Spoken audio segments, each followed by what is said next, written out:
I've owned a total of 6 batches of chickens, and obviously, because of that, I've had to move out a ton of brand new chickens to their brand new flock. And today, I'm going to show you exactly how you do that in just a couple easy steps. So without any further ado, let's get into this video.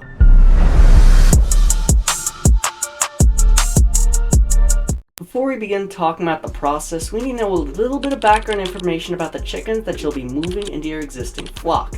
For starters, you're going to want to know which breeds of chickens you have, because the breeds of chickens that you have may react differently with other chickens. Take for example my Buff Orpington chickens.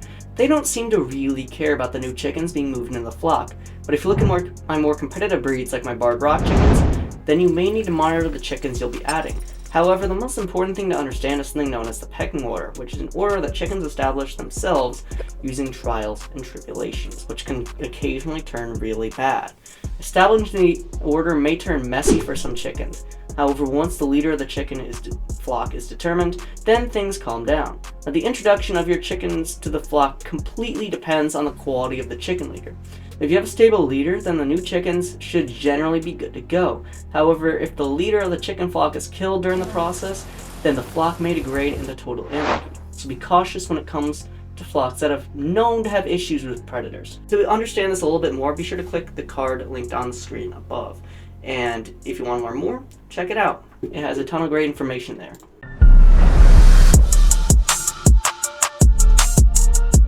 Now, planning this out is one of the most important things you're probably going to have to do, and there's many reasons behind this. The first reason why this is super important is just basically because you want to get them used to the outside. You want to get them used to the outside. That's the first thing you want to do. So to be able to do this, it's actually fairly simple. The first thing you can do is just add a hoop coop outside and move them out there, you know, like about a week or two before you plan on moving them into the main chicken coop. Now, the reason why this is super important is because it gets them used to the outside, because your chickens aren't going to be really used to going outside before you move them in with the flock. This will get them used to a chicken coop setting, and it'll give them untapped access to grass and other nutrients they need. And a lot of people include long feed lines in there, which is really important, so they know where the feed and the water is. The second thing you just do is throw them in the coop, but it's best to begin planning at this point. You want to check on your chickens. You want to note some things. As I said in the previous clip, you want to make sure you know which chicken breeds you have, because this could be the difference between your chickens being really annoying and your chickens being pretty chill.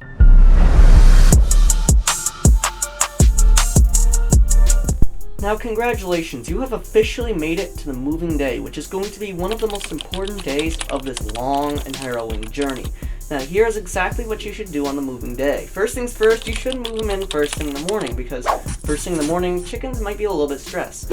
But you really want to get them adjusted to this slowly but surely. So if you did what I told you to do last clip, and you basically just let them outside slowly, you know, put a hoop coop out there, this should come pretty naturally to them.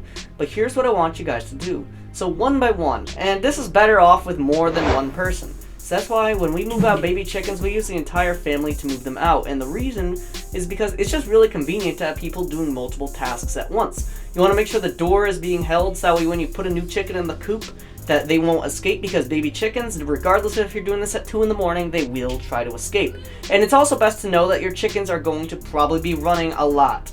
So just a reminder that that is probably going to end up being the case. Always remember that this process is better with many people, preferably 3+. If you have more than 3 people doing this, even better, because that means more people can do more tasks at one time. Now, this all really depends on how many people you have doing this task. This could take a little bit of time, this could take a long time. You don't really know until you actually completed the task. This task should go pretty simple and straightforward. Just make sure no baby chickens escapes, because trust me, I've done that before accidentally, and they are a pain to get back in.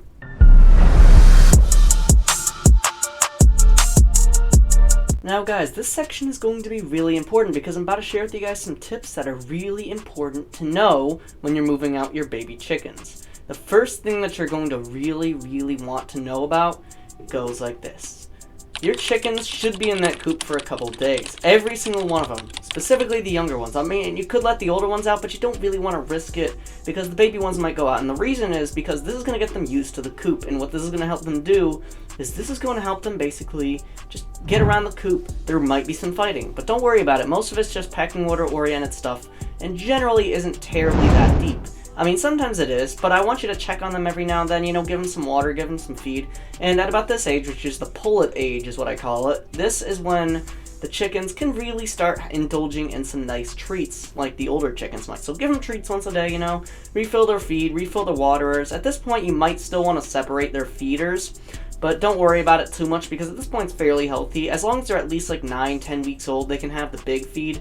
Although I would recommend the adult chicken feed, specifically for chickens above 16 weeks old. It doesn't really matter either way. But as long as they're all getting along well in the coop. My chickens didn't fight too much, although they are still fighting a little bit. But it's nothing crazy. I mean, some might lose their feathers, but it's not as bad as pecking order fights with the chickens by themselves would really end up being. So don't worry too much about it. Unless there's actual bloodshed in there, then you should start to intervene with these fights. Alright, so guys, in summary, basically what we really want to do is we want to make sure that our chickens are either friendly or not, so we can adjust the chickens properly to that, so we know all that stuff. The next thing that we then want to do is we then want to plan this out properly, so we know the correct procedure to be able to do this.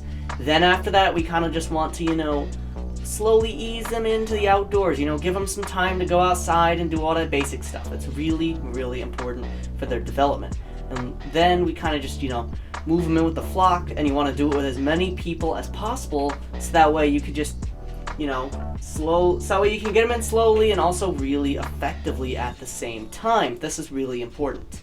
And then you want to leave them in there for 2 to 6 days, so that way they get adjusted to the coop. Then you let them out and intervene in any fights if they've been like really serious. Like if we're talking about bloodshed in there, then you might want to intervene with the fights. But in general, most fights aren't that bad.